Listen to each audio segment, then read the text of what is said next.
Hello বন্ধুরা, welcome to our channel হুলবার্টা পূজা। তো বন্ধুরা, আজকে অনেকদিন বাদে ভিডিও বানাচ্ছি।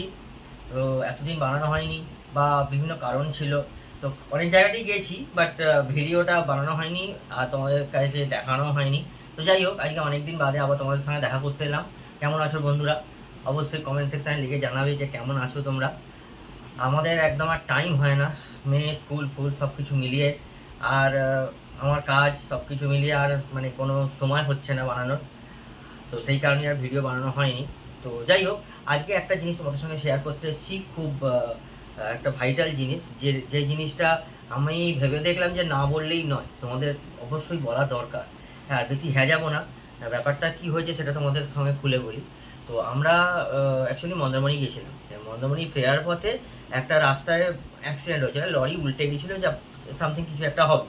অ্যাক্সিডেন্টটা ঘটেছে অ্যাকচুয়ালি হেরিয়া মোড়ে, ঠিক আছে। এবার আমাদের যে ওখানকার যে সমস্ত লোকাল লোকেরা ছিল তারা বললো যে ঠিক আছে, এখানে একটা রুট আছে, উল্টো দিকের রুট, যেটা মানে গ্রামের রাস্তার ভেতর দিয়ে যেতে হবে, ঠিক আছে। গ্রামের রাস্তার ভেতর দিয়ে গিয়ে সোজা হেরিয়া বাজার এবং তারপরে দীঘা বাইপাস রোড, এবং দীঘা বাইপাস রোডে যেই আমরা উঠে পড়বো, ডাইরেক্ট আমরা কোলাঘাটের দিকে আসতে পারবো। তো এই হচ্ছে পরিষ্কার রুট। তো এবার ব্যাপারটা হচ্ছে গ্রামের রাস্তা এমনি একটু ক্লামজি, একটু সরু, তো যাই হোক সেসব কোনো ব্যাপার না, ঠিক আছে। ব্যাপারটা হচ্ছে যেটা, সেটা হচ্ছে গ্রামের রাস্তায় ডাকাতি হচ্ছে। ডাকাতি হচ্ছে বলতে তোমরা ভাববে যে কী রে বাবা, ডাকাতি কি? ডাকাতি হচ্ছে, মানে স্পেশালি ডাকাতি হচ্ছে। কীরকম ব্যাপার না, আমরা গাড়িটাতে যাচ্ছিল, এবার আমাদের সঙ্গে অনেক গাড়ি যাচ্ছে, এবার হঠাৎ থেকে সামনের গাড়ি থেমে গেছে। মানে কী ব্যাপার কিছু বুঝতে পারছি না, কেন থেমে গেছে। তো আমি এত কথা বলছি একটাই কারণ, সবটা ভিডিও তোলা হয়নি, ছোট একটা ফালি ভিডিও তোলা হয়েছে, তাও সেটা আমরা তুলিনি, আর একজন আমাদের সঙ্গে গিয়েছিলেন ওনারা তুলেছেন, সেটা আমাদের সঙ্গে শেয়ার করেছেন, সেটাই তোমাদের সঙ্গে আমি শেয়ার করছি, ঠিক আছে। তো ব্যাপারটা হচ্ছে গাড়িটা থেমে গেছে, আমরা বুঝতে পারছেন যে কি ঘটনা ঘটলো, হঠাৎ থেমে গেল কেন। তারপরে দেখি চাঁদা চাইছে, ঠিক আছে, প্রত্যেকটা মোড়ে মোড়ে চাঁদা চাইছে।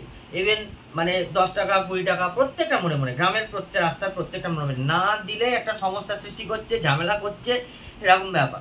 তো একটা জায়গায় একটা মোড়ে গিয়ে এমন অবস্থা হলো যে যেখানে বেঞ্চি লাগিয়ে দিয়েছে, যেতে দেবে না, ঠিক আছে বন্ধুরা, যেতে দেবে না, ডাইরেক্ট ওখানে আগে চাঁদা দিয়ে তবে আমরা বাইরে বেরোতে পারবো। তো তোমাদের কাছে আমার একটাই অনুরোধ, যদি কোনোদিন এই পরিস্থিতিতে পড়ো, তাহলে কখনোই মেন রোড ছেড়ে বেরোবে না। মেন রোডে তোমরা 1 ঘন্টা 2 ঘন্টা 5 ঘন্টা যতক্ষণই চাই থাকবে মেন রোডে থাকবে, কারণ সেখানে পুলিশ আছে। গ্রামের দিকে রোডে কখনো ঢুকবে না। গ্রামের দিকে রোডে যদি ঢোকো, তাহলে কিন্তু একদম এরকম ভাবে তোমাদের প্রবলেম, একটা হ্যারাসমেন্ট হতে হবে, ঠিক আছে।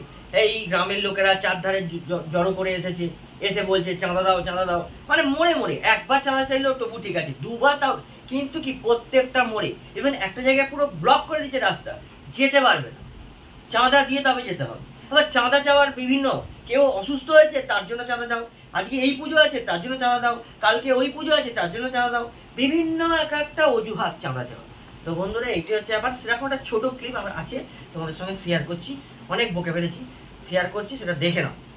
দেখে নিয়ে কমেন্টে অবশ্যই জানাবে যে তোমাদের কি রকম মনে হয়েছে ব্যাপারটা দেখে, কোনো মতামত। এবং শুধু এই জায়গাটা নয়, ওই যে হেরিয়া মোড় থেকে আমরা ডাইরেক্ট গ্রামের মধ্যে দিয়ে ঘুরে যে দীঘা বাইপাস রোডে যাব, শুধু এইটুকুনি জায়গা না, তোমরা যদি মন্দারমণিতে চাউলখোলা থেকে মন্দারমণির দিকে যেতে চাও, ভেতর দিকে ঢুকতে চাও মন্দারমণির বিভিন্ন হোটেলে যাওয়ার জন্য, সেখানেও টাকা চাইছে। আমি এই জন্য বহুকাল মন্দারমণি যাওয়া বন্ধ করেছি, প্রায় 1 বছর হয়ে গেল মন্দারমণি যাইনি। অনেকদিন বাদে আমাদের পাশে একজন থাকেন, ওনারা বললেন যাবেন, তো ঠিক আছে, আমরা একটা যাওয়ার ইচ্ছে ছিল, অনেকদিন যাওয়া হয়নি কোথাও, সেই কারণে যাওয়ার ইচ্ছে ছিল, বাট গিয়ে সেখানেও চাঁদা চেয়েছে।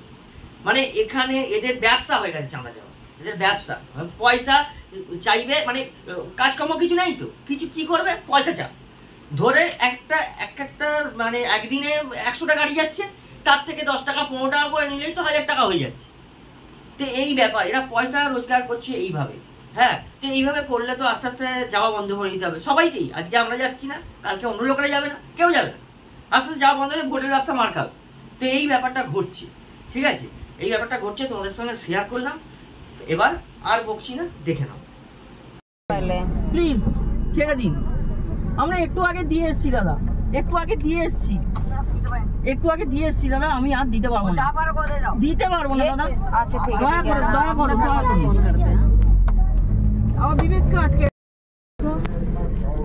10 টাকা বার করো। बैग कोথায়? बस एक तो ये भी तो क्या बदतमीज। ये रुके मेरे पास है चेंज। 20 रुपीस दे दीजिए और बोले पीछे वाला गाड़ी पे छोड़ने के लिए। ঠিক আছে তাই বল। আরে একটু আগে দিয়ে এলাম দাদা। হ্যাঁ মায়ের বুঝতে পারছি কিন্তু কত দেবো বলুন? 4 জায়গায় ধরলো আমাদের।